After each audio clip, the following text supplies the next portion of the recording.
Good morning, everybody. Happy Sunday. Another weekend at Heartway Church.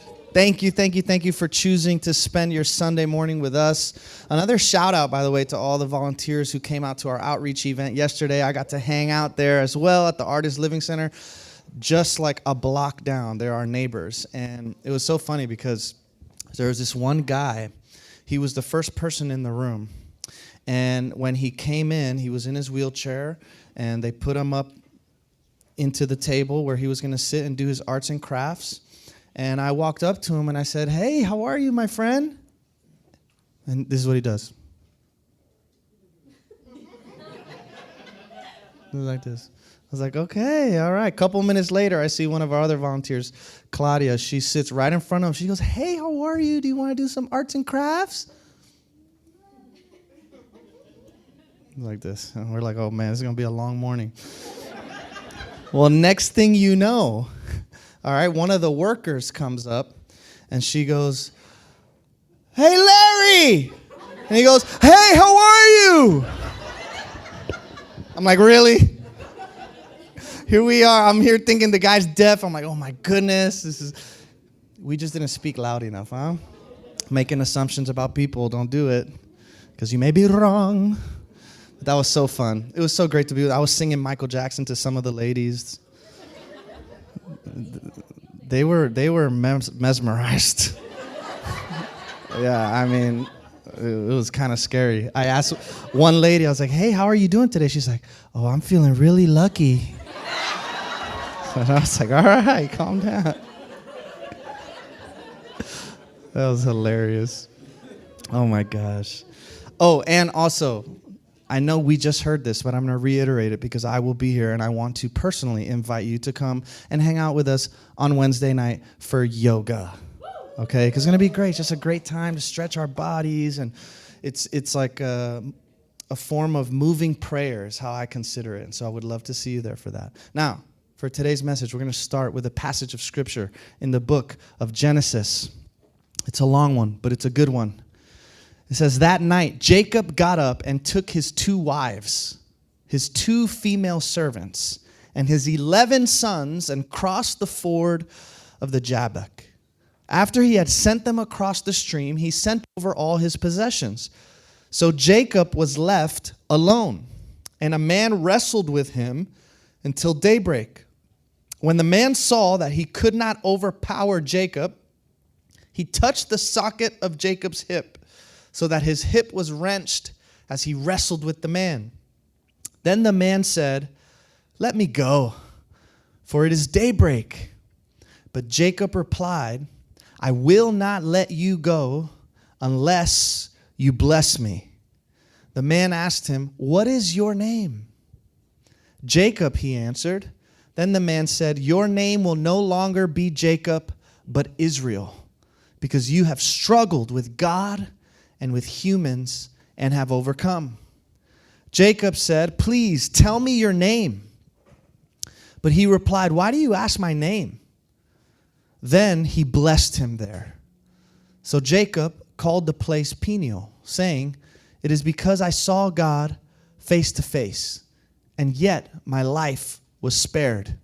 The sun rose above him as he passed Peniel, and he was limping because of his hip.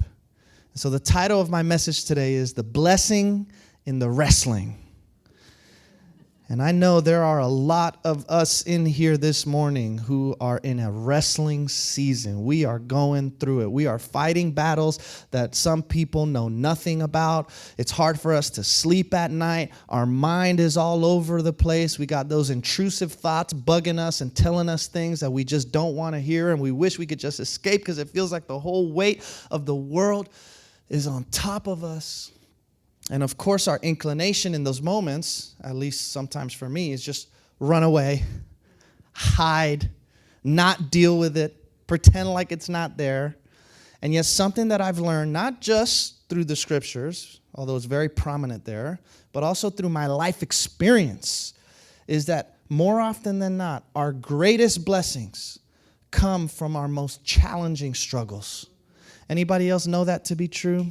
It's hard to remember that when you're in it, but that doesn't change the fact that it's true.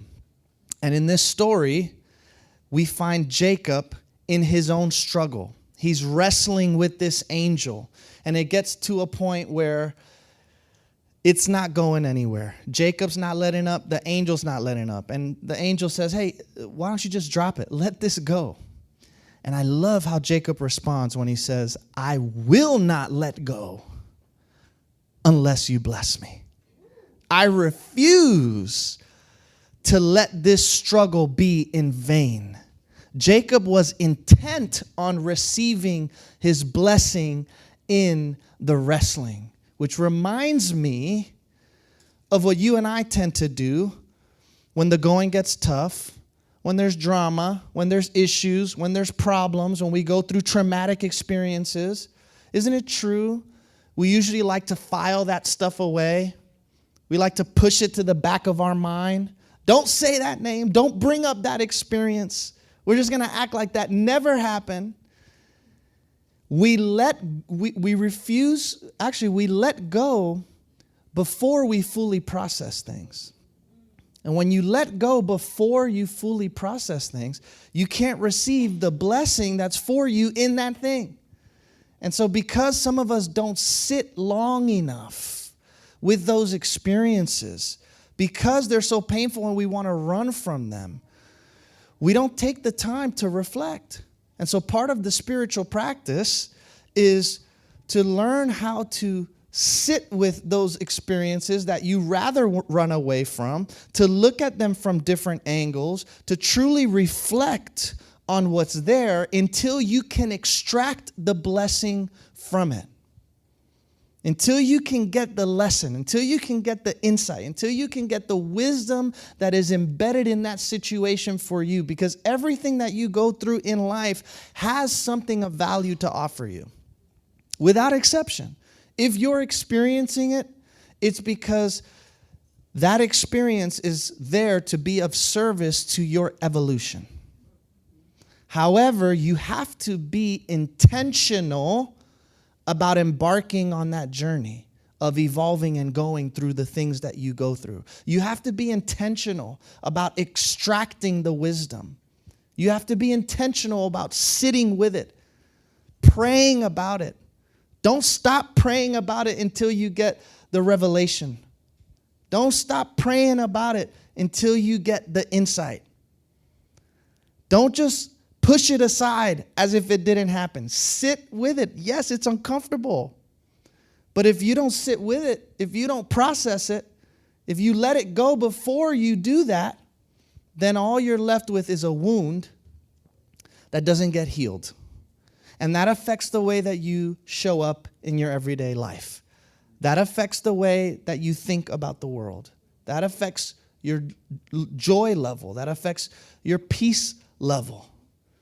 And so it's so important for us to just sit and reflect and be with the things that we've gone through. Although, of course, it's so easy for us to not want to.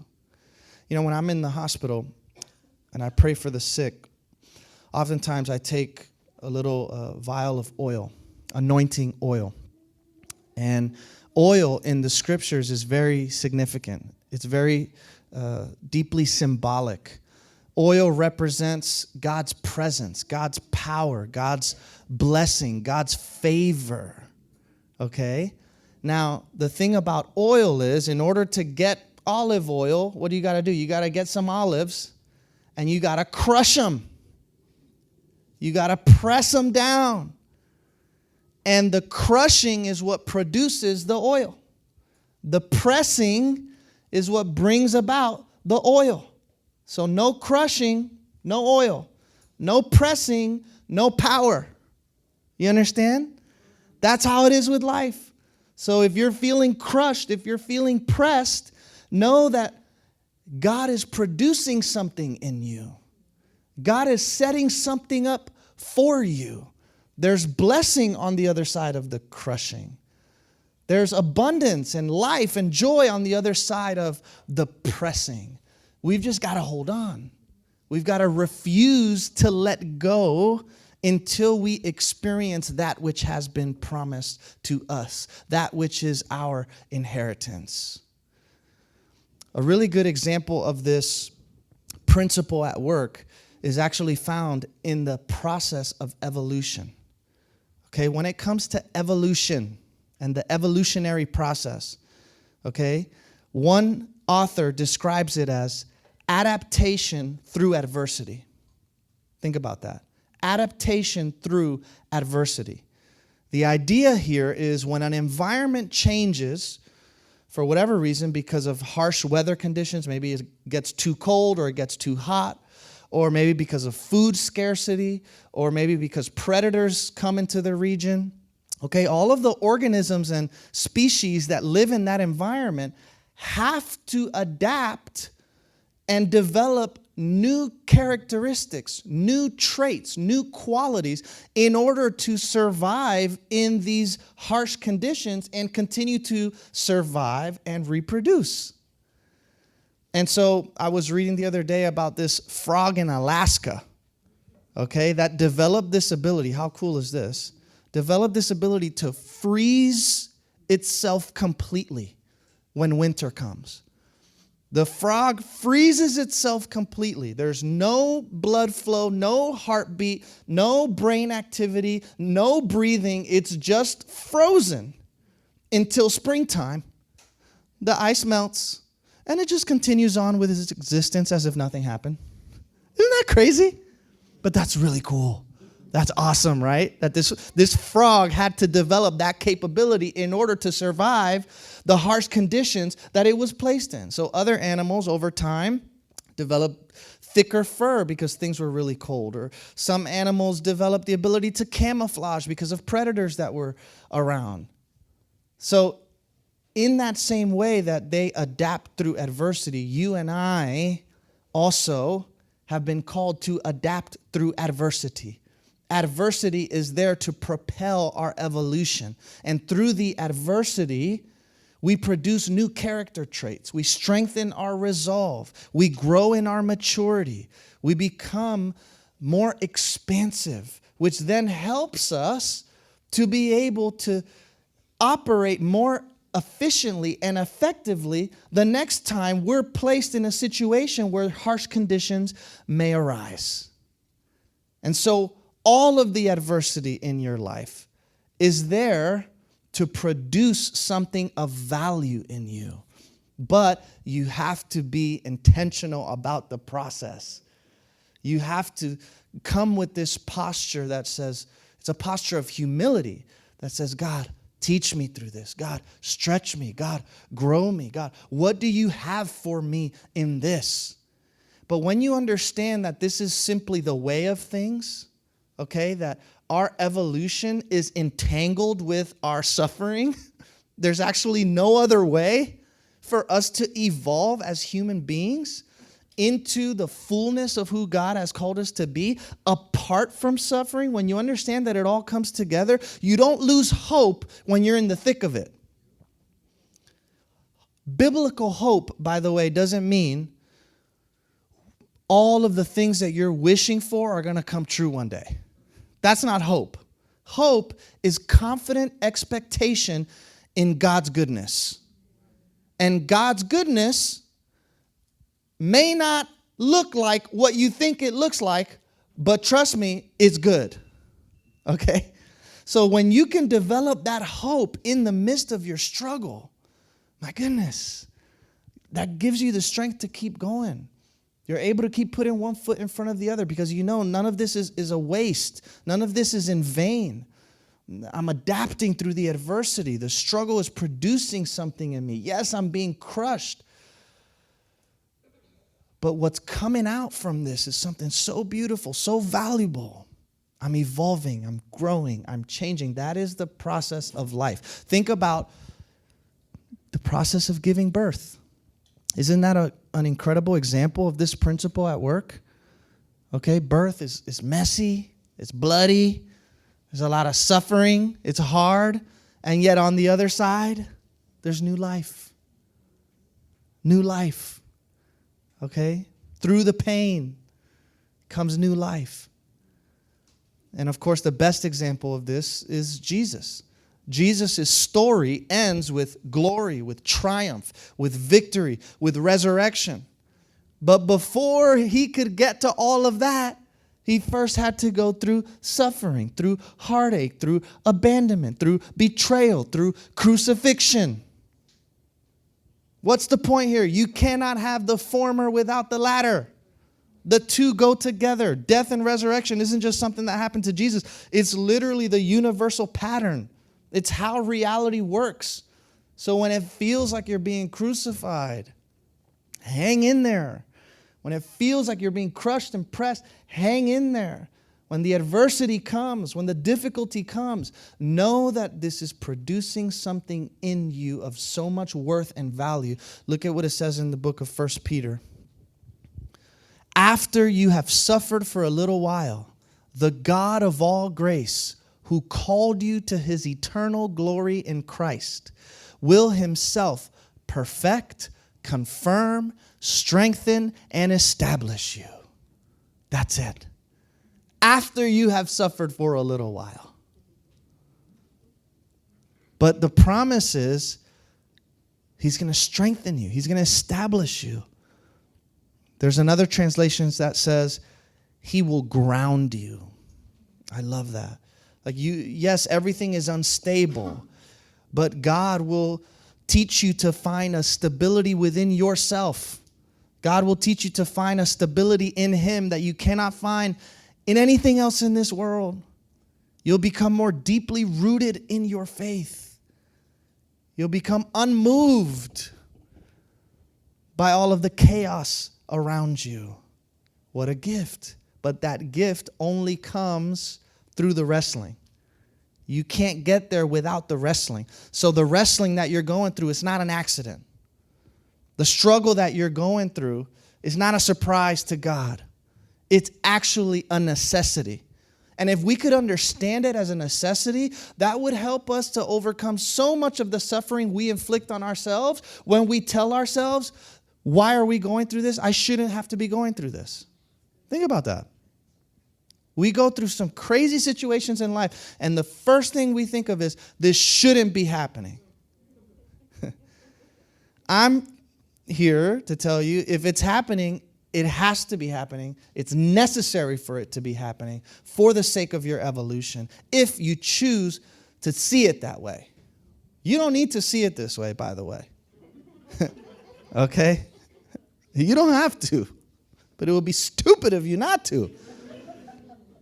Because then all you're going to be left with is a bunch of pain that you're not going to know what to do with, and you're going to go to some unhealthy outlets in order to try and manage what you don't want to deal with. And so, hey, if it's here, this is necessary for me. If it's here, I've got to walk through it. I'm not going to let go until I get my blessing.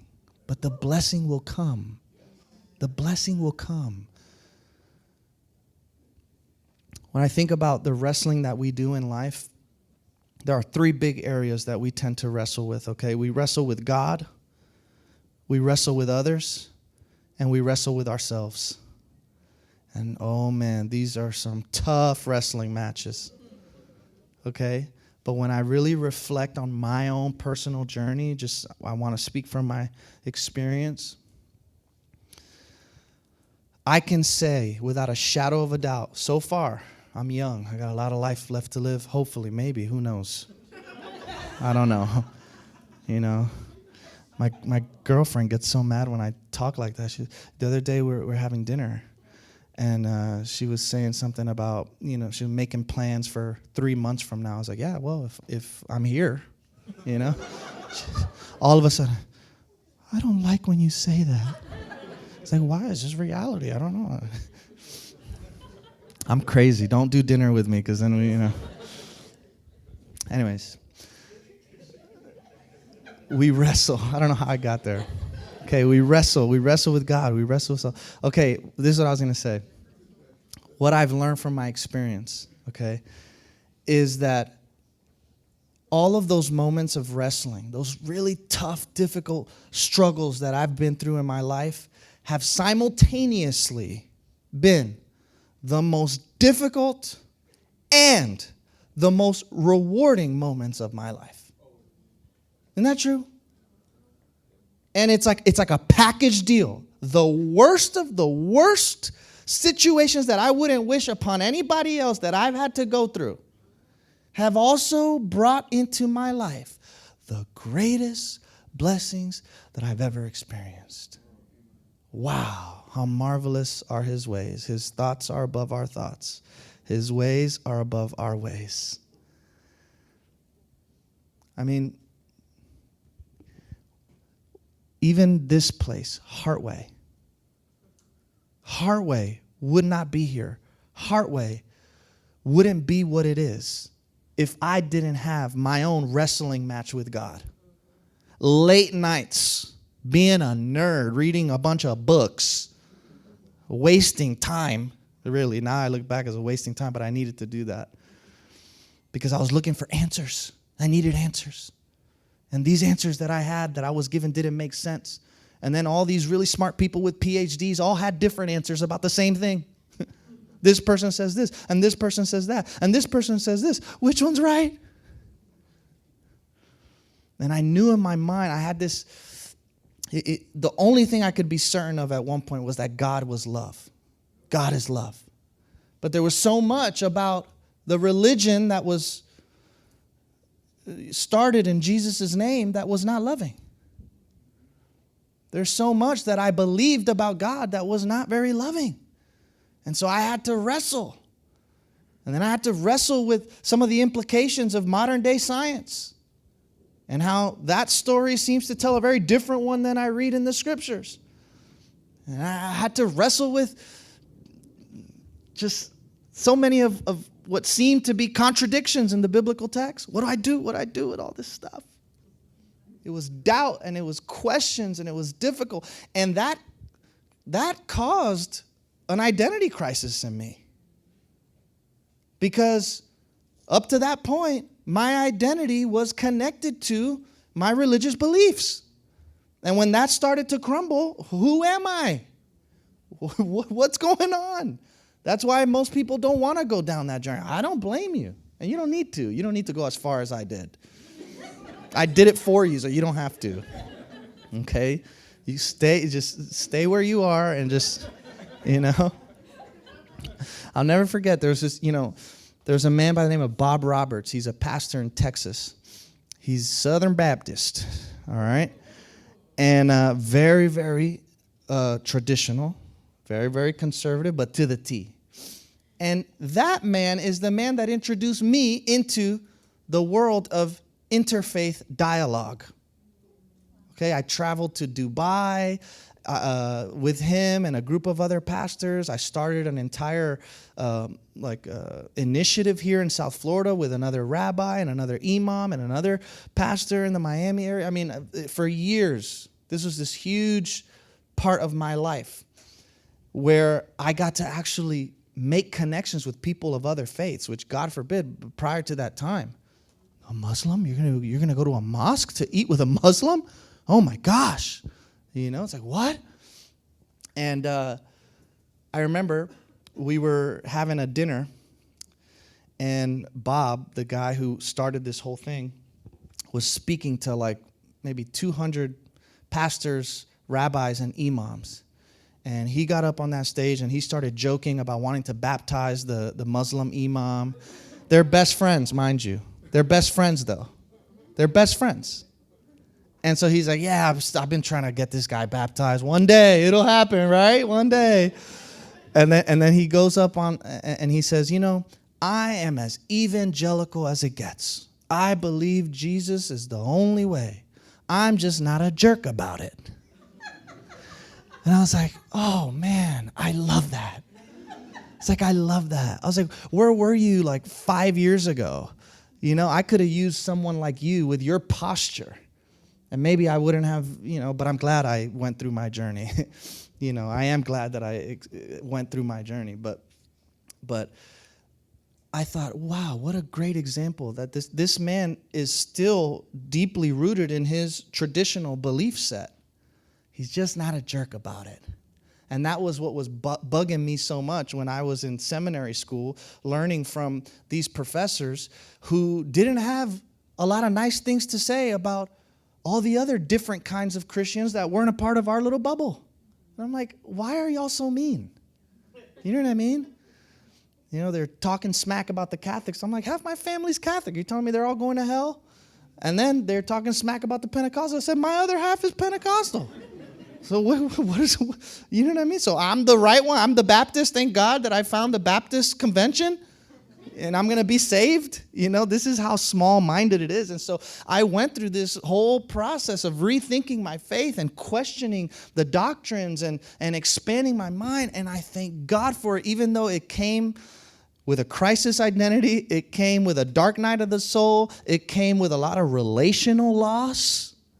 Because in my immaturity, when I first started out, I was just saying, oh, all of y'all are wrong. You've been seeing it wrong the whole time. This is the light. This is the truth. And people are like, you're annoying. I was like, what? I'm right. Okay, so it came at the loss of relationships. Heartway Church lost funding. Okay, we've lost people because all of this journey was happening for me while I was pastoring this church.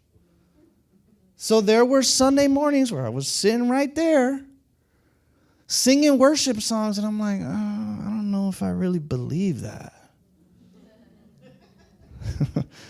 All I can say is that at least I was honest about it with y'all, you know. For those of you who have been along the ride, I haven't shied away from, I've been honest about my journey. And so, wow, it came at such a cost. But do you know what I've been able to get on the other side of that? My God, I've become so much more loving, so much more inclusive. I've broken the chains of religion from my life, and now I'm able to help other people to do the same. My mind has been opened in ways that I never could have imagined. All because of that wrestling, all because of that struggle. And now there are people who are sitting in these seats and listening to this message right now who wouldn't be anywhere near a church if it wasn't for this place. There are some people who would want nothing to do with Jesus if it wasn't for this place. So how amazing that out of that struggle, out of that wrestling, has come such immense blessing. It's been difficult. It's been hard. You know, when your family sees things one way and you're just being a little black sheep going over there, that's not easy. You guys, you know that, right? We're so caught up in the groupthink, tribalism. You know, now because of the way that I've expanded, I'm not concerned with being right anymore. Right? I can sit with a Republican, I can sit with a Democrat, and I don't see Republican, Democrat. I see human. Wow, what a thought. A human being who God loves, who I love. All from that wrestling with God. And then, of course, there's our wrestling with others. And for me, my go-to throughout my life has been, no, I'd rather not. I'm just not going to do that. Avoid conflict. Abandon myself just to please other people. Keep my mouth shut. And yet, conflict would just continue to find me. Over and over and over again. You know? And it's weird because even biologically, I don't know where this came from, honestly. My childhood or something, I don't know what. But when confrontation happens, less and less these days, thank God. But when confrontation happens, it's like my body tightens up and I get like shaky for no reason. I'm safe. I'm okay. Like I'm not going to die. I'm not talking about a fist fight, okay? I'm not talking about violence. I'm just talking about a verbal confrontation. There was a time where I was in California, in Joshua Tree, rented this beautiful little Airbnb, and the owner said, hey, You are not allowed to have any guests. And I was like, okay, I'm not going to have any guests inside the home. But my friend who lives out there in the area wanted to interview me for his podcast. So I said, hey, why don't you come on over to Airbnb? We're right here in the mountains. We can go to the backyard of my Airbnb and just do this recording. And he says, okay, sure. So he comes, he parks his car in the lot of the Airbnb. We go inside through the back door and we go outside. Right after that interview, I come back. There's a bunch of messages on the phone, and the phone still keeps blowing up. I pick it up. It's the owner of the Airbnb. I'm watching you through the camera. I told you there are no guests allowed in the house. And all of a sudden, I'm like, myself, I'm like, oh my God, what's happening? I'm scared. I'm in trouble. It's probably because my parents, actually, that is why I'm like this. I remember I was in middle school. Actually, no, I was in high school, and for a little while, I wasn't allowed to drive with other high schoolers if there wasn't like a guardian, And I still was doing it anyways this one day, and we were driving on the highway, and we got pulled over. And I get scared out of my mind. All my friends are like, why are you freaking out? I was like, are they going to call my parents? Are they going to call my mom and my dad? So it's just like this like nervousness, this shakiness, this thing that would come over me. Even still years later, because I don't like confrontation. Okay? But over time, as I've learned how to lean in to the confrontation that I cannot escape and that continues to show up in my life in one way or another, as I've learned to adapt through that adversity, I am a very different man than that little boy who avoided hard conversations. I've become direct when I need to be, assertive when I need to be. I've learned how to use my voice when I need to use my voice. I've learned how to be my own individual. I've learned how to be secure in who I am without needing the approval of other people. I've learned how to face things head on. But all of that came through practice. Practice, being put in the situation that I don't want to be put in, so I can develop the qualities of character and develop the character traits that I need to be more efficient in these situations in times to come.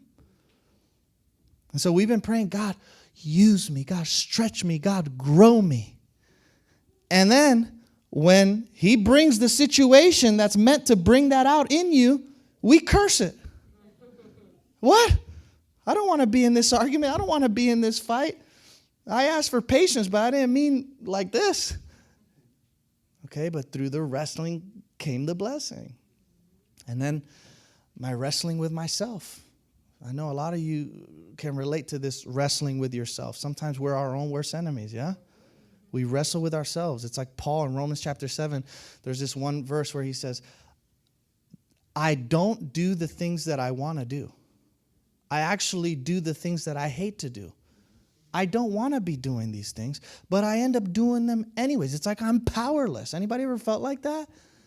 Like we're overcome by our own tendencies and addictions and habits and patterns to the point where we're doing things that we actually don't want to be doing anymore, but we are enslaved to these things because of time and habitual practice and just doing the same thing over and over and over again, and how we wreck ourselves with guilt and shame. And for me, when I was at the height of my religiosity, I actually thought guilt was the proper response. I thought shame was the necessary response to living, to my unhealthy behaviors. I thought if I don't feel really, really bad about this, then that means God's not going to see that I feel sorry about it. So I have to shame myself. I have to beat myself up. It's necessary for me to do that. And over time, as I've leaned in, I've learned how to love myself. I've learned how to accept myself with all of my imperfections. And paradoxically, when you accept yourself the way you are, that's when you begin to change. Wrestling with myself has taught me a lot of humility. A lot of humility. Thank God for that thorn in your side that you can't seem to get out. Otherwise, be on your little high horse, all spiritual and religious, looking down on everybody. What are you doing, huh? What are you doing in private there? What are you doing, huh? I'm on to you. And it's like, calm down. Humility. I thank God for my weaknesses because they keep me humble. And so as a result, I've become more compassionate towards other people. I don't condemn myself anymore. And so how dumb would it be, how foolish would it be for me to condemn you? I don't condemn myself. I let myself get away with it. So I'm not going to let you get away with it? The people that are the hardest on you are the hardest on themselves. So I've learned how to be more compassionate with other people as a result of being compassionate with myself. All of that comes from that wrestling, right? Having to wrestle with my past and the things in my past that I wish weren't there. All the things that has taught me. You know, the end of this story with Jacob wrestling with the angel. If you remember, the angel kind of dislocates his hip so that now he's like walking with a limp.